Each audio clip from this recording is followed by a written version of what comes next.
नमस्कार दोस्तों। ओम नमः शिवाय। सनातन धर्म के पवित्र ग्रंथ शिव पुराण में भगवान शिव की महिमा, उनके दिव्य स्वरूप और भक्तों के कल्याण की अनेक कथाओं का वर्णन मिलता है। तो आज हम सुनेंगे श्री रुद्र संहिता के द्वितीय खंड के 11वें और 12वें अध्याय की पावन कथा।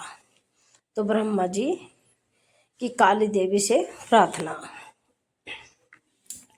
तो नारद जी बोले कि पूज्य पिताजी, विष्णु जी के वहाँ से चले जाने पर क्या हुआ? ब्रह्मा जी कहने लगे कि जब भगवान विष्णु वहाँ से चले गए तो मैं देवी दुर्गा का स्मरण करने लगा और उनकी स्तुति करने लगा। तो मैंने माँ जगदम्बा से यही प्रार्थना की कि वे मेरा मनोरथ पूर्ण करें। वे पृथ्वी पर अवतरित होकर भगवान शिव का वर्ण कर उन्हें विवाह बंधन में बांधे। मेरी अन्य भक्ति स्तुति से प्रसन्न हो योग निद्रा चामुंडा मेरे सामने प्रकट हुई। उनकी कजल सी कांति रूप सुंदर और दिव्य था। वे 4 भुजाओं वाले शेर पर बैठी थी। उन्हें सामने देख मैंने उनको अत्यंत नम्रता से प्रणाम किया और उनकी पूजा उपासना की। तब मैंने उन्हें बताया कि देवी, भगवान शिव रुद्र रूप में कैलाश पर्वत पर निवास कर रहे हैं। वे समाधि लगाकर तपस्या में लीन हैं। वे पूर्ण योगी हैं। भगवान रुद्र ब्रह्मचारी हैं और वे गृहस्थ जीवन में प्रवेश नहीं करना चाहते। वे विवाह नहीं करना चाहते। अतः आप उन्हें मोहित कर उनकी पत्नी बनना स्वीकार करें। तो हे देवी, स्त्री का कारण ही भगवान शिव ने मेरा मजाक उड़ाया है और मेरी निंदा की है, इसलिए मैं भी उन्हें स्त्री के लिए आसक्त देखना चाहता हूँ। देवी, आपके अलावा कोई भी इतना शक्तिशाली नहीं है कि वह भगवान शंकर को मोह में डाले। मेरा आपसे अनुरोध है कि आप प्रजापति दक्ष के यहाँ उनकी कन्या के रूप में जन्म ले और भगवान शिव का वर्ण कर उन्हें गृहस्थ आश्रम में प्रवेश कराएं। तो देवी चामुंडा बोली कि हे ब्रह्मा, भगवान शिव तो परम योगी हैं। भला उनको मोहित करके तुम्हें क्या लाभ होगा? इसके लिए तुम मुझसे क्या चाहते हो? मैं तो हमेशा से ही उनकी दासी हूँ। उन्होंने अपने भक्तों का उद्धार करने के लिए ही रुद्र अवतार धारण किया है। यह कहकर वे शिव जी का सम्मान करने लगी। फिर वे कहने लगी कि यह तो सच है कि कोई भगवान शिव को मोह माया के बंधनों में नहीं बांध सकता, तो इस संसार में कोई भी शिव जी को मोहित नहीं कर सकता। मुझ में भी इतनी शक्ति नहीं है कि उन्हें उनके कर्तव्य पथ से विमुख कर सकूं। फिर भी आपकी प्रार्थना से प्रसन्न होकर मैं इसका प्रयत्न करूंगी, जिससे भगवान शिव मोहित होकर विवाह कर ले। मैं सती रूप धारण कर पृथ्वी पर अवतरित हो जाऊंगी। यह कहकर देवी वहाँ से अंतर्ध्यान हो गई। तो अब शुरू करते हैं द्वितीय खंड का जो 12वां अध्याय है, जो दक्ष की तपस्या। तो नारद जी ने पूछा कि हे ब्रह्मा जी, उत्तम व्रत का पालन करने वाले प्रजापति दक्ष ने तपस्या करके देवी से कौन सा वरदान प्राप्त किया और वे किस प्रकार दक्ष की कन्या के रूप में जन्मी? तो ब्रह्मा जी बोले कि हे नारद, मेरी आज्ञा पाकर प्रजापति दक्ष क्षीर सागर के उत्तरी तट पर चले गए। वे उसी तट पर बैठकर देवी उमा को अपनी पुत्री के रूप में प्राप्त करने के लिए उन्हें हृदय से स्मरण करते हुए तपस्या करने लगे। मन को एकाग्र कर प्रजापति दक्ष दृढ़ता से कठोर व्रत का पालन करने लगे। उन्होंने 3000 दिव्य वर्षों तक घोर तपस्या की।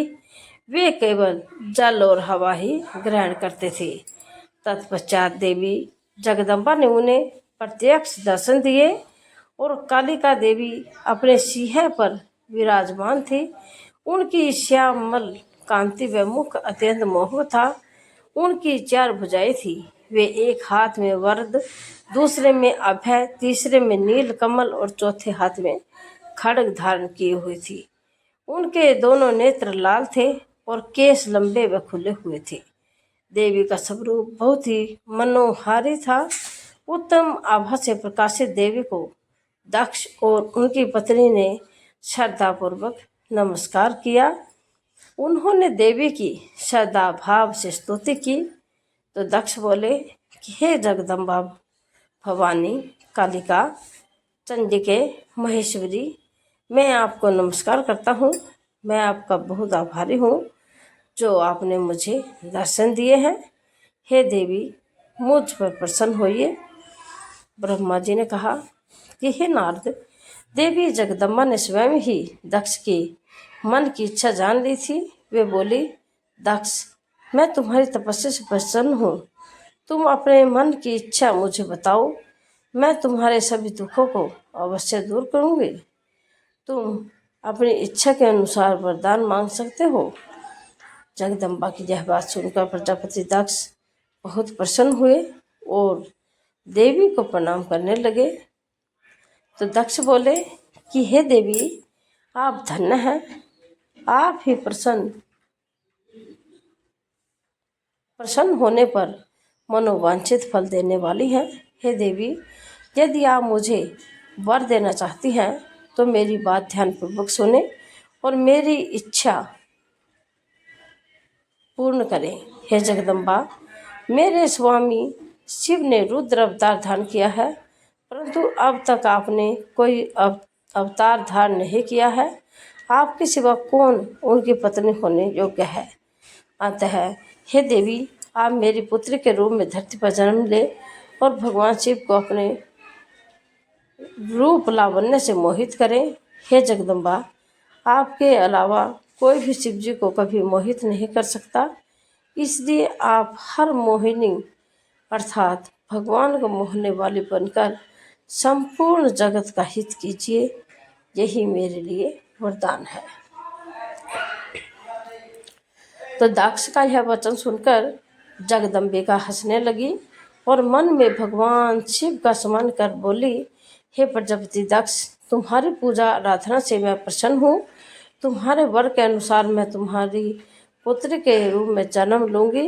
तत्पश्चात बड़ी होकर मैं कठोर तप द्वारा महादेव जी को प्रसन्न कर उन्हें पति रूप में प्राप्त करूँगी। तो मैं उनकी दासी हूँ। प्रत्येक जन्म में शिव शंभु ही मेरे स्वामी होते हैं। अंततः मैं तुम्हारे घर में जन्म लेकर शिवा का अवतार धारण करूँगी। अब तुम घर जाओ, परंतु एक बात हमेशा याद रखना, जिस दिन तुम्हारे मन में मेरा आदर कम हो जाएगा, उसी दिन मैं अपना शरीर त्याग कर अपने स्वरूप में लीन हो जाऊंगी। यह कहकर देवी जगदम्बिका वहाँ से अंतर्ध्यान हो गई। तथा प्रजापति दक्ष सुखी मन से घर लौट आए। तो भक्तों, शिव पुराण के इन अध्यायों में हमें यही शिक्षा मिलती है कि भगवान शिव की कृपा पाने के लिए सच्ची श्रद्धा, निम्रता और भक्ति सबसे बड़ा साधन है। आइए सभी मिलकर बोलते हैं, हर हर महादेव, ओम नमः शिवाय। कल फिर मिलते हैं एक और नए अध्याय के साथ।